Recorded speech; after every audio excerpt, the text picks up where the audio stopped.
औज़ुबिल्लाहिमिनश्शैतानिर्रजीम बिस्मिल्लाहिर्रहमानिर्रहीम। इंतहाई अजीबोगरीब और इबरतनाक वाक़या जिसके बारे में बहुत कम लोग जानते हैं। वो दोनों जिस जगह पर गुनाह करने लगे थे वो रोए ज़मीन का सबसे ज़्यादा मुक़द्दस मुकाम था।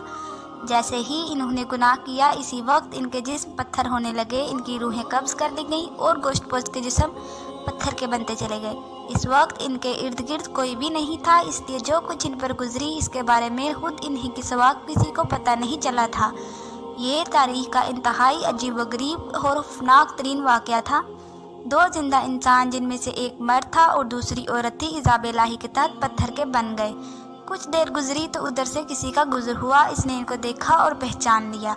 ये भी मालूम हो गया कि इन्होंने इस मुक़द्दस और मुतबर्रक तरीन मुकाम पर कैसा घिनौना काम किया था, जिसकी फौरी तौर पर पकड़ हो गई थी।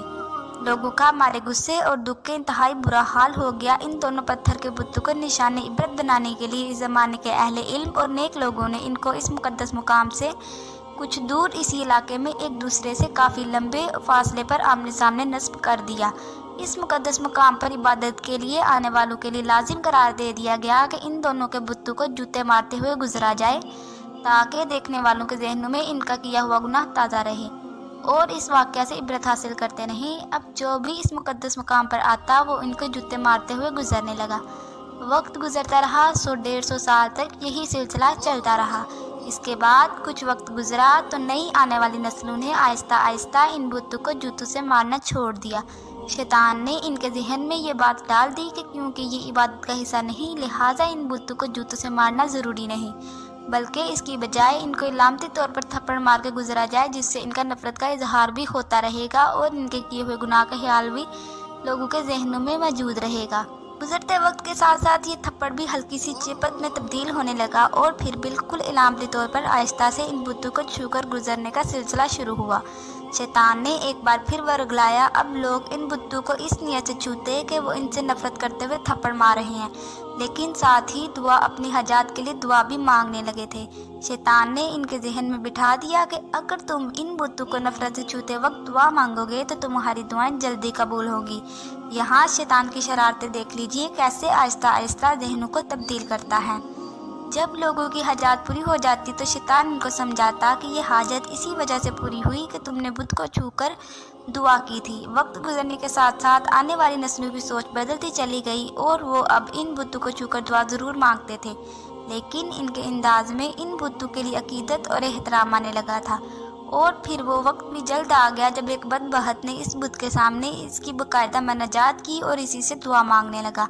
जूते मारने से शुरू होने वाली दास्तान थप्पड़ मारने, इलामती तौर पर छूने, अकीदत से छूने से होती हुई बाकायदा इबादत तक चली गई। ये औरत और मर्द कौन थे? इसके लिए हमें तारीख के अवराक को पीछे उलटना पड़ेगा। इसके लिए हमें इस ज़माने में जाना होगा जब हज़रत इस्माईल अलैहिस्सलाम और इनकी वालदा हज़रत बीबी हाजरा अलैहिस्सलाम जमजम के चश्मे के करीब ज़िंदगी बसर कर रहे थे। इस दौर में अरब की ज़मीन पर पीने वाले पानी का मिलना एक इंतहाई नामुमकिन सी बात थी।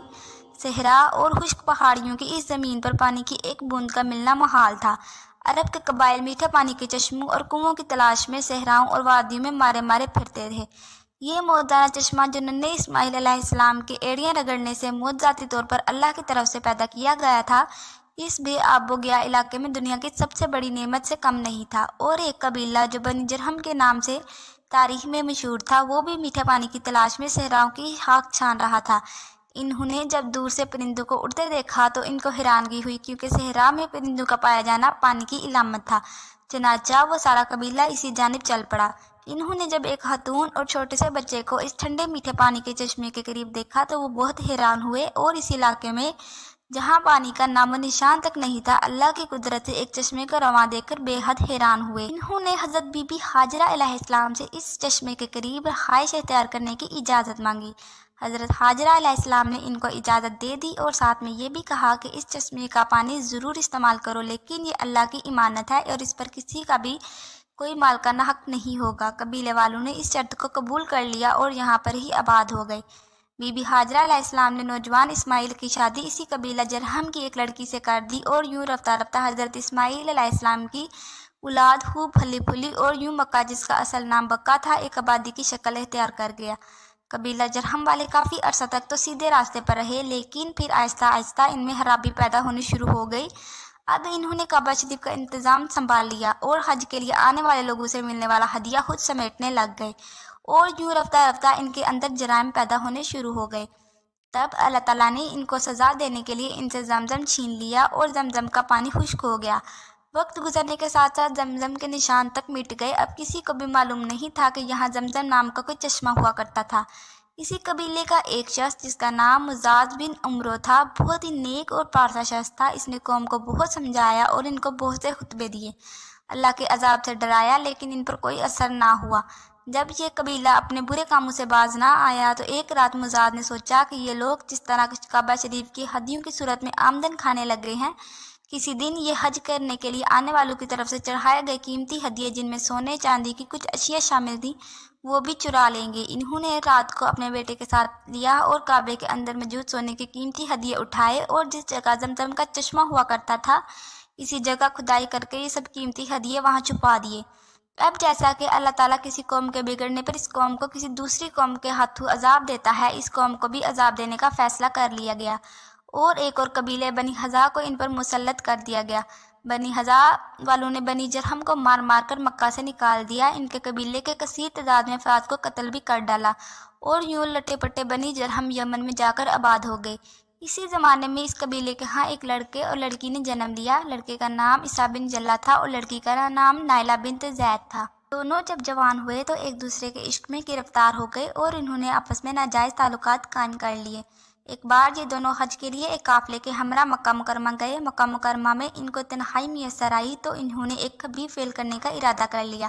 چنانچہ جیسے ہی گناہ کے مرتکب ہوئے تو انہیں عذاب الہی نے آن گرا، یوں وہ پتھر کے بت بنا دیے گئے۔ اس کے آگے کے حالات آپ نے اوپر ویڈیو میں سن لیے ہیں۔ جب ان کے بت نبی کریم صلی اللہ علیہ وآلہ وسلم نے خانہ کعبہ کی حدود سے باہر پھینکوا دیے تو اس وقت مسلمانوں کے ذہن میں صفا و مروہ کے دوران سعی کے بارے میں شک و شبہ پیدا ہو گیا۔